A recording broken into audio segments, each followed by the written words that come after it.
Studying abroad alone could be tough.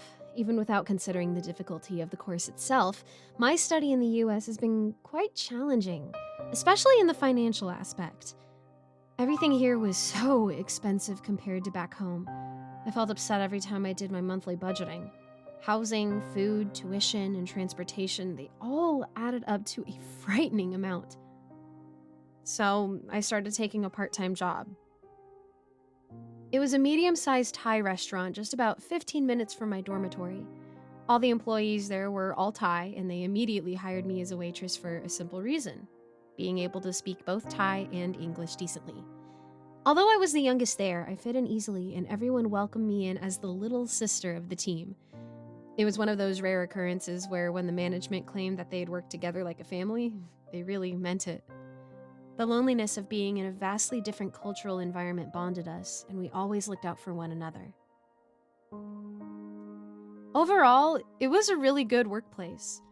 The pay was not bad, and I also got paid extra with some free Thai meal every shift. The food was far from authentic. My mom would faint if she saw the chef put broccolis and carrots into green curry. But the part where we crowded into the kitchen and chit-chatted over a hot meal together before the shift started was what I looked forward to the most each day. It was a little wholesome moment that reminded me of my family back home. There was one extra task that I needed to do each day before the meal, though. On the far corner of the restaurant was an old wooden shelf holding a small doll of a boy wearing a traditional Thai costume. This deity was called Kuman Thong. The word Kuman Thong meant a golden boy. The practice of adopting Kuman Thong was a very old belief dating back hundreds of years, and somehow it's still survived until today. Ask any Thai person you know about this, and you might hear an interesting anecdote. Kuman Thong's origin was quite morbid, as expected. In the past, dead fetuses of children who died while still in their mother's womb were roasted and dried by a practitioner of black magic to create a Kuman Thong. Through a specific ritual, the spirit of the stillborn babies would be invoked to possess these dried corpses. The owner could then adopt them and worship them, feeding them food like a real child. Obviously, you couldn't use stillborns to create Kuman Thong now, so people opted to use dolls instead. Still creepy, but it definitely resulted in less grave robbing if I had to guess. People believed that the Kuman Thong would bring luck and prosperity to any household that took good care of it. My grandmother also adopted one at her home in Bangkok. She always had it ever since she moved there 60 years ago. One of the stories she would tell me all the time when I was young was about the one time she forgot to turn off the stove before going to bed. She told me that she had a bizarre dream that night where she saw a small child dressed in traditional Thai outfit running in her house, giggling like he was trying to show her something. She felt like someone was pulling her leg, and then woke up to the smell of a burning kitchen. Luckily, she was able to put out the fire very quickly, and until today, she still believed that the Kuman Thong came to warn her about the fire in her dream. Noi, the owner of the restaurant, must have held the same strong belief as my grandmother. I had never met her, but our manager told us that she was quite superstitious. Apparently, she came to the US with almost nothing, but somehow managed to buy the restaurant at a very favorable price. Not only that, a famous food blogger came in a few years ago and left a good review, resulting in the business picking up very quickly. Noi credited all these lucky events to the power of the Kuman Thong. Therefore, it was crucial for her that we treated the Kuman Thong with utmost respect. We had to treat it like a real child. I was never the person who would believe in these supernatural deities, but in Thai, we had a phrase saying, "If you don't believe in it, don't disrespect it." That phrase was something I lived by all my life, so when the manager asked me to take a small plate of food to the Kuman Thong, I complied. "Kuman Thong, the dinner is ready, please enjoy," I murmured to the doll as I placed the tray of food and a glass of red Fanta on the shrine. Yes, red Fanta. As absurd as it may sound, Kuman Thong's choice of drink was apparently strawberry soda. People used to offer the Kuman Thong blood in the past, but not anymore. It was a common agreement that since the red Fanta and blood were both red, they should be an acceptable substitute. It was just a normal day for me. I completed my daily ritual of offering food to the Kuman Thong and went about my day, getting ready for the restaurant to open at 6. It had been raining all afternoon without a sign of stopping, so I expected it to be one of those slower days. Around 15 minutes to 6, the first customer showed up. They were a family of 3 consisting of a father in his late 30s, a tired-looking mother, and a young son dangling in her arms. The child was about 3 or 4, which was the worst age to be out in a public space. Most of the time, they were not old enough to learn to behave properly in public, but they were not young enough to be confined to the child's seat for the entirety of the meal either. I glanced at my manager, Namwan, who returned me a look that said, "Go deal with them, please." "Good evening, sir. I'm afraid we won't be opening until 6, I said politely. "We understand, but can we just wait here? I have a reservation at 600 Gym. We plan to go to the park before coming here, but, you know." The father gestured to the pouring rain outside. "So we are a little early." "Of course." I led him and his family to the reserved table right under the Kuman Thong shrine. "We'll let you know when we're ready to take your order. Would you like some drinks meanwhile?" "Yes, just water." Yes, just water," the father said. "Daddy, can I have a Coke?" the boy asked as his mother placed him on a chair. "Fine. Water and a can of Coke then," the father gave in. The kitchen was already busy, even though no order had come in yet. The chef was thawing the meat and cutting vegetables, while the kitchen hands were busy preparing spring roll fillings. I squeezed past them to the fridge where we kept all the soft drinks. There was some iced tea and lemonade soda, but no Coke. "Are we out of Coke, Panaman?" I asked the restaurant's manager, who was wrapping spring rolls nearby. "I told you to refill it last night, didn't I, Leg?" Namwan shouted at one of the kitchen hands. "Oh, sis, I'm so sorry, but I forgot," he shouted back. "Oh, this guy," Namwan sighed deeply, then turned to me.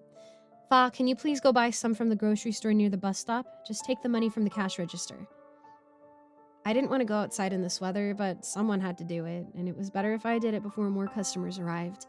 Since everyone else was busy, I decided to take one for the team. I grabbed the umbrella and started walking. The store was just 2 blocks away, but it took me almost 20 minutes to return. I bought 2 packs, which turned out to be heavier than I anticipated, especially while trying to balance them with one hand while opening the umbrella with the other. Despite my best efforts, my apron was soaked and I couldn't stop trembling. This chilly weather was something a person from a tropical country like me could never get used to. By the time I came back, the restaurant had become much more packed. A big family arrived without a reservation, and Namwan was busy rearranging tables and chairs to accommodate them. I quickly changed my apron, grabbed a can of Coke, and walked over to the first family. The mother and father were engrossed in a conversation about politics and weren't paying attention to their son. The boy had climbed onto his chair to the Kuman Thong shrine, and to my horror, he was drinking from the glass of red Fanta meant as an offering. Noi would be furious if she saw that. "Oh no, I'm sorry, but please don't drink from that." I tried to stop the boy. "Oh no, I'm so sorry, but please don't drink from that." I tried to stop the boy, but I hesitated to touch other people's children without permission.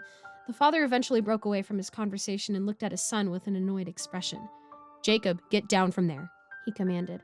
"But I am thirsty," the boy whined. "Where's my Coke?" "It's right here. I'm sorry it took a while," I apologized. I took their order, but before I left, I decided to remove the food tray from the Kuman Thong shrine as well. Less than half the soda remained in the glass. Jacob had also eaten the small fish cake and rice that were offered to the Kuman Thong. Although I didn't believe in the Kuman Thong, I still thought it was quite disrespectful for his parents to let him do that. I brought the tray back to the kitchen. "The kid at table 14 ate the offering," I told my manager. "Should I refill them?" "What kind of parents let their child eat from a random shelf?" Namwan complained as she handed the long list of orders to the chef. "Yeah, we should refill that. But first, Fa, we need 12 extra champagne glasses for table 12. For table 2. There are some in the dishwasher, but probably not enough. I'll look for some more in the storage room." More customers kept coming in, and I was so busy I forgot to refill the offering. An hour or so passed, and I was helping a customer with his receipt when Jacob's mother approached me at the counter with a hysterical expression on her face. "My son is missing!" she screamed. I took him to the bathroom and I got distracted from a call. He didn't come out, so I went in to check it, but he wasn't there." This was definitely something above my pay grade. I called Namwan over, and she consoled the panicking mother while sending some of us to look for the boy around the restaurant area. I was sent out to the balcony. The rain had not stopped, and the wind was blowing cold droplets of rain into my face. I started shivering almost immediately. Our restaurant was on the second floor of a 4-story building. The storage room and the bathroom were only accessible through the long balcony outside. A flight of stairs led down from the balcony to the parking lot. I saw Jacob's father walking around in the rain, calling out to his son. His yelling was swallowed by the sound of the heavy rain. There were many cars parked there, but there was no sign of any other human. I went into the bathroom just to be sure. Obviously, it was empty. According to Jacob's mother, she was waiting for him in front of the bathroom, so there was no way she wouldn't have seen him leaving. Jacob might be able to fit into a small window if he tried, but I doubted he could reach it. As I was about to leave, I heard a faint giggle. "Jacob, come on out. Your parents are looking for you," I said, turning around. Nobody was there. I must have confused the sound of the rain for a child's giggle. For the storage room, it was harder to tell if someone was there at first glance. We didn't clean it as often as we should, so it was all dusty and full of junk. Employees' lockers were located on one side, several boxes of unopened dry ingredients on the other. Broken chairs and tables were stacked near the corner of the room, with cleaning supplies scattered all over. There was only a single light bulb in there, and it was not very bright. At first glance, there was no one there. And then, I heard it again. It was the sound of a child laughing, and this time I was sure of it. The giggling sound was soft and belonged to a boy around Jacob's age. I was very spooked by this point. "Jacob? Are you there?" "He's not here, just me," a boy's voice replied, and I froze. He replied to me in Thai. Suddenly, my eyes caught a movement in the dark corner of the room.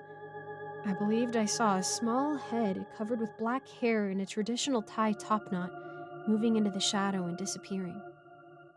Remembering how Jacob was blonde, I screamed and slammed the door closed, hitting my back against the balcony's railing as I backpedaled out of there. When I returned to the restaurant, Jacob's father was back from his futile search. He was soaked wet and defeated. Jacob's mother was crying hysterically. The police arrived shortly after that. From their whispers, it seemed they were considering Jacob's disappearance as a kidnapping case. I gulped and turned to Namwan, who was biting her nails anxiously. "Panamwan, does any one of us bring a child here?" I asked. "What are you talking about?" Namwan asked. "None of us have kids, and even if we do, Pinoy would never allow us to bring them here." I see," I murmured. "Did you see something, Fa?" she asked, suddenly becoming attentive. "You should tell the police if you saw anything strange." I don't know if I saw what I think I saw." I glanced at the Kuman Thong doll on the shelf. Namwan followed my gaze and gasped quietly. She then disappeared into the kitchen and came out with a refilled glass of red Fanta and a plate of food. The police watched in confusion as Namwan brought the plate to the Kuman Thong shrine, but she didn't seem to care. She pressed her hands together and started to pray in silence. As I watched her, I also called out to the Kuman Thong in my mind and asked him to help find the missing child. Not even 10 minutes had passed when one of the policemen ran into the restaurant. "We found him!" We could not believe our eyes as another policeman walked in with Jacob cuddled in his arms. I didn't get a good look at him because he was quickly carried away to the ambulance with his parents rushing behind. We all had a big collective sigh of relief, but then the policeman started to look very serious. "We found him in one of the bathroom stalls. Apparently, he never left," the policeman said. "You guys did check the bathroom, right?" "Countless times," Namwan insisted. "Both his parents went in to look for him. Almost all of our employees went in. Even one of you guys went in when you first arrived, remember?" "This is really strange," the policeman scratched his head. "How did none of us see him during the 2 hours he was missing?" "He must have been playing with Kuman Thong. Perhaps the Kuman Thong didn't want his playtime to be over yet," one of the kitchen hands murmured. Namwan turned to glare at him. After all, she didn't want them to think we were a bunch of superstitious crazy people. Although it was still unexplained at the time, the police accepted their win and left. My life resumed its normal routine. We never saw Jacob's family again, which was understandable. I wouldn't want to come back either if I were them. I still thought about them and that weird encounter in the storage room from time to time.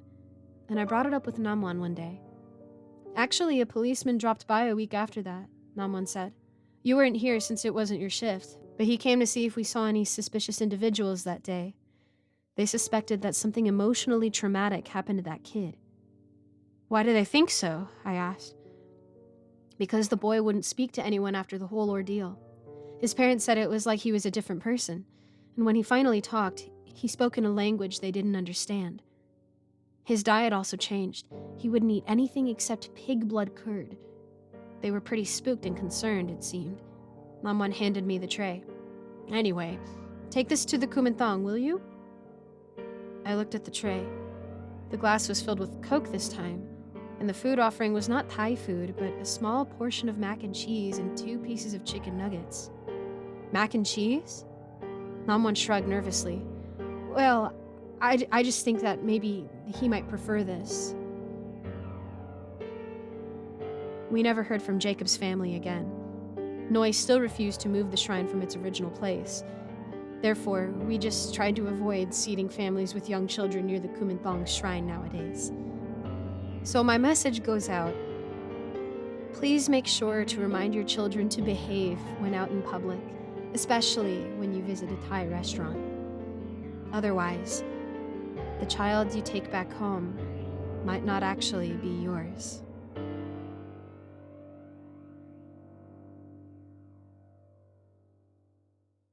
Hello, everyone. Thank you so much for listening to this narration. I just wanted to give a quick thank you to all of my patrons who are subscribed over at my Patreon. We have a great big thank you from me to you, Alonzo, Kozak, Icy Narrates, Jesse Hartley, Andreas Anderson London, and Geek Sanctuary. Thank you guys so much for supporting me. If you would like to support too, just check out the links in my description. And thank you again for listening. I hope to see you all in the next video. Bye-bye.